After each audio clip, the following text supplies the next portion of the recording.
तो guys welcome back once again. स्वागत है आप सभी का मेरे यूट्यूब चैनल पर। दिस इज़ रविचंद्र केवट।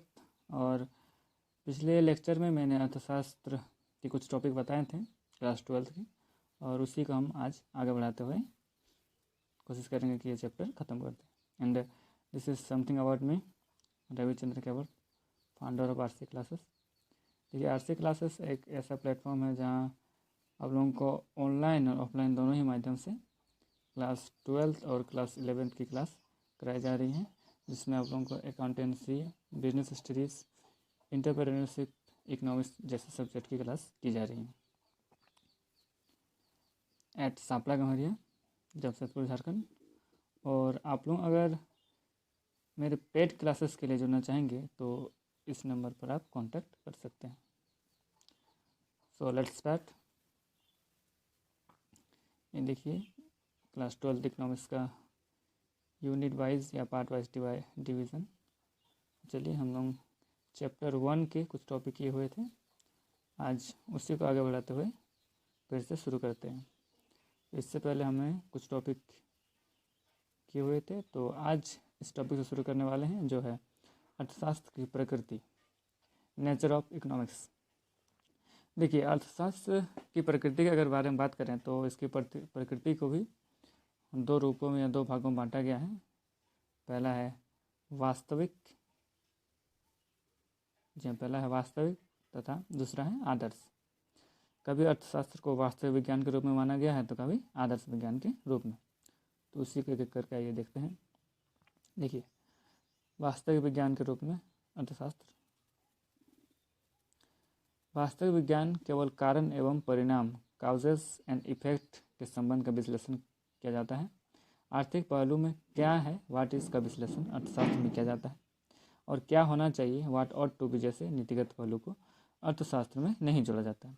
देखिए, आदर्श विज्ञान के रूप में जो अर्थशास्त्र है वो क्या बताता है कि व्हाट ऑट टू बी, लेकिन जो वास्तविक विज्ञान के रूप में है उसमें अर्थशास्त्र केवल बताता है कि व्हाट इज़, क्या है। ठीक है, किसी वस्तु की स्थिति को बताता है वास्तविक विज्ञान, जबकि किसी वस्तु की स्थिति क्या होनी चाहिए वो बताता है आदर्श विज्ञान। जी हाँ, वास्तविक विज्ञान बताता है कि वस्तु क्या है और आदर्श विज्ञान क्या बताता है कि वस्तु क्या होनी चाहिए।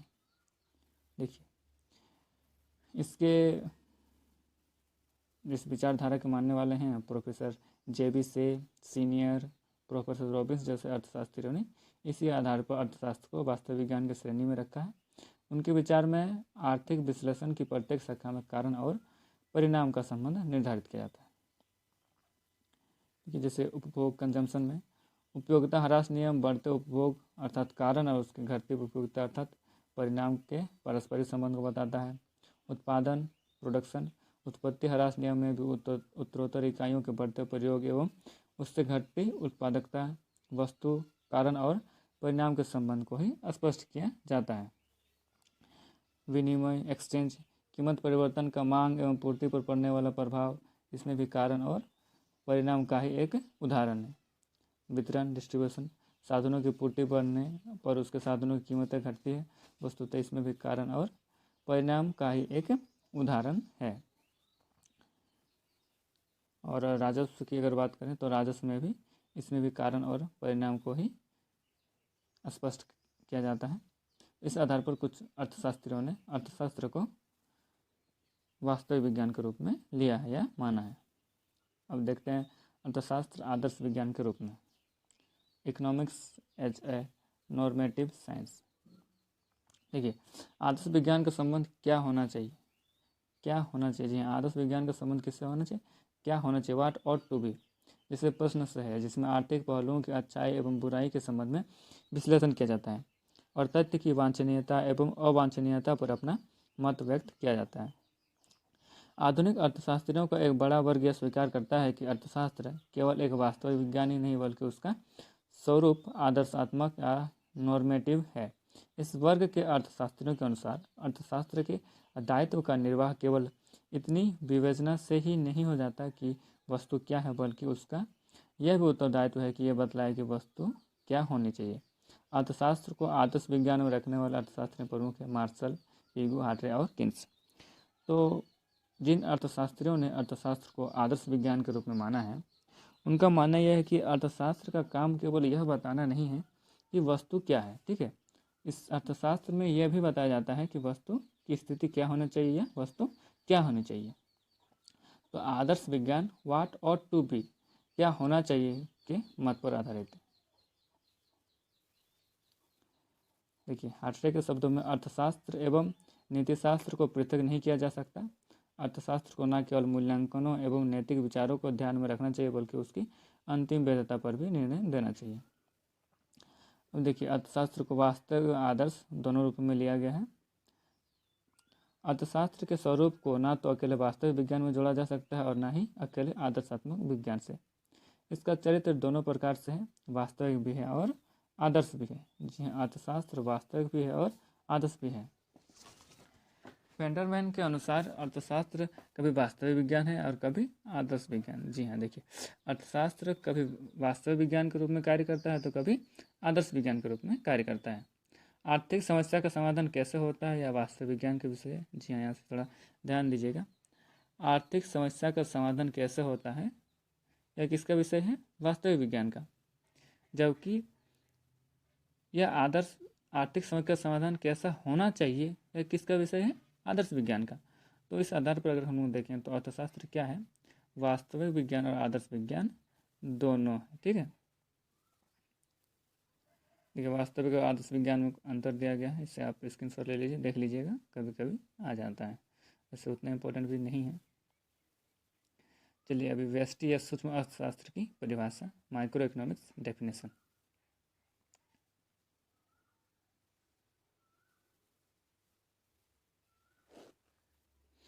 सूक्ष्म अर्थशास्त्र में अर्थशास्त्र की छोटी इकाइयों को सम्मिलित किया जाता है, जैसे एक उपभोक्ता, एक उत्पादक, एक फर्म आदि। दूसरे शब्दों में सूक्ष्म अर्थव्यवस्था में व्यक्तिगत इकाइयाँ क्या हैं, इंडिविजुअल यूनिट्स का अध्ययन किया जाता है।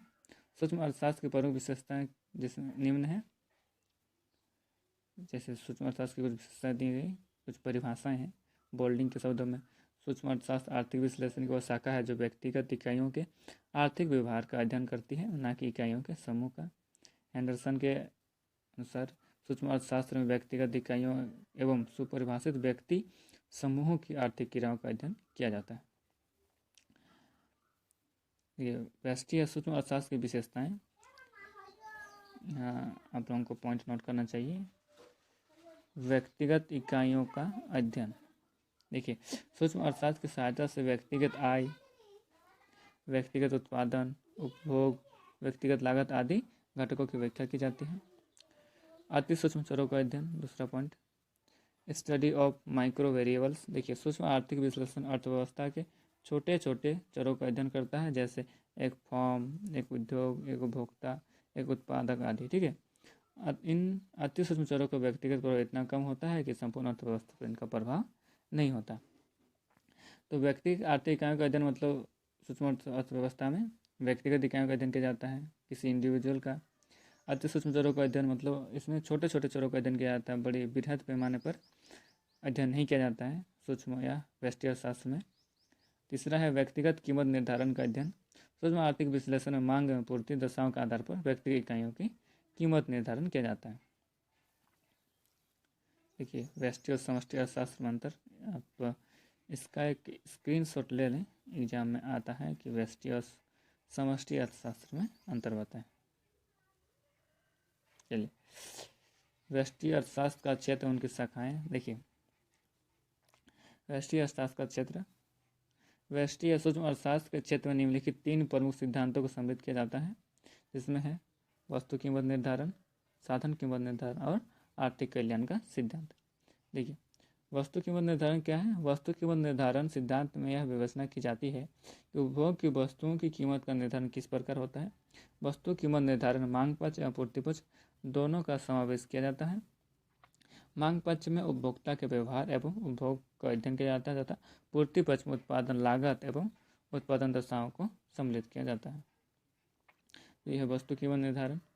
दूसरा है साधन कीमत निर्धारण। देखिए, साधन कीमत निर्धारण सिद्धांत में यह विवेचना की जाती है कि वस्तु उत्पादन में प्रयोग किए जाने वाले संपत्ति साधनों की कीमतों अर्थात उनके पुरस्कारों का निर्धारण किस प्रकार करेगा। जैसा कि मैंने पिछले वीडियो में बताया था कि साधन कीमत निर्धारण किससे संबंध है, कि जो उत्पादन होता है उसका उत्पादन के जो विभिन्न साधन हैं उनमें बांटने, जैसे श्रम, पूंजी, साहस, संगठन, इनको जो पुरस्कार दिया जाता है उसमें बांटने से है। तो साधन कीमत निर्धारण में यह निर्धारित किया जाता है कि उत्पादन में जितने भी साधन हैं उनकी कीमत का निर्धारण कैसे हो। तीसरा है आर्थिक कल्याण का सिद्धांत।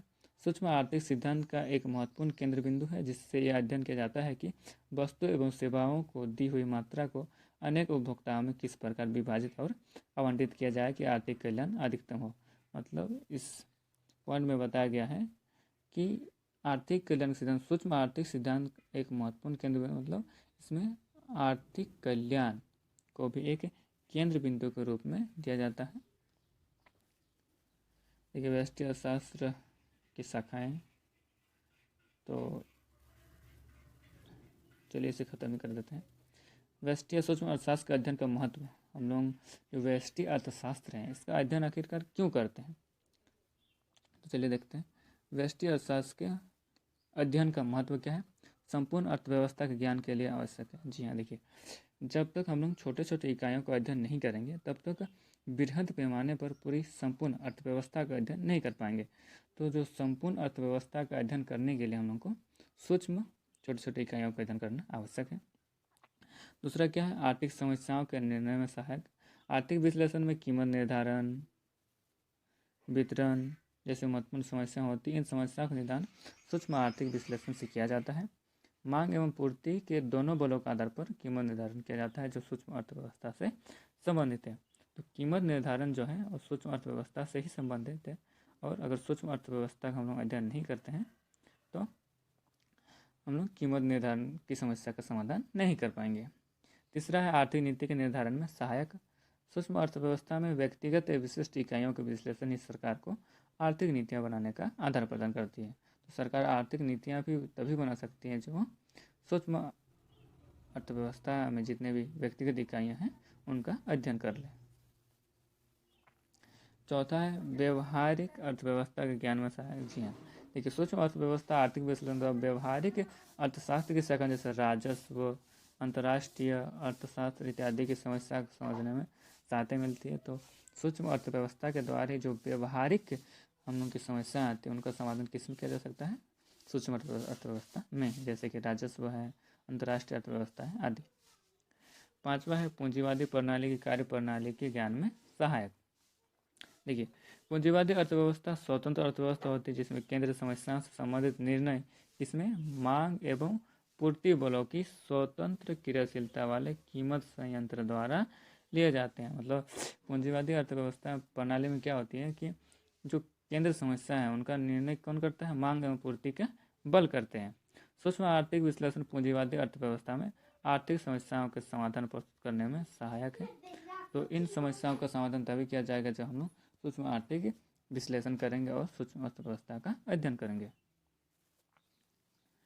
देखिए व्यष्टि सूक्ष्म आर्थिक विश्लेषण की सीमाएं क्या हैं, इनकी कुछ सीमाएं देखिए। समग्र नहीं बल्कि अंश का अध्ययन। व्यष्टि अर्थशास्त्र में चूंकि व्यक्तिगत इकाइयों का अध्ययन किया जाता है तो इसमें समग्र का अध्ययन नहीं हो पाता, इसमें केवल कुछ कुछ या फिर एक एक करके व्यक्ति इकाइयों का अध्ययन किया जाता है। अपर्याप्त विश्लेषण। देखिए व्यष्टि आर्थिक प्रणाली की एक अपर्याप्त अध्ययन प्रणाली, क्योंकि यह आवश्यक नहीं है कि एक व्यक्तिगत परिवार, फर्म अथवा उद्योग के संबंध में जो निष्कर्ष निकालते हैं वही पूरी अर्थव्यवस्था पर लागू हो।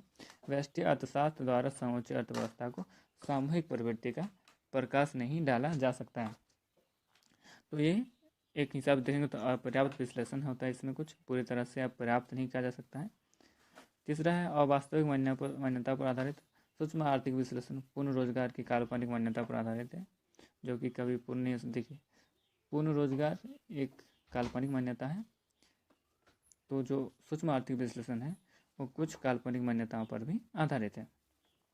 चौथा है मुक्त व्यापार के विचार पर आधारित, बेस्ड ऑन लेजिस फेयर कॉन्सेप्ट। तो सूक्ष्म अर्थशास्त्र की जो प्रणाली है वो मुक्त व्यापार की मान्यता पर आधारित है। मुक्त व्यापार व्यवस्था में सरकारी हस्तक्षेप अनुपस्थित होता है। वर्तमान समय में सरकार की भूमिका आर्थिक जगत में अनिवार्य है। देखिए इसमें माना गया है कि जो व्यापार होता है वो मुक्त है, किंतु किसी भी देश में अगर आप व्यापार करते हैं तो उसमें सरकार की कुछ न कुछ हस्तक्षेप होती ही हैं। तो आज के लिए इतना ही। So like, share and subscribe to my channel और बेल आइकन को प्रेस ज़रूर कीजिएगा।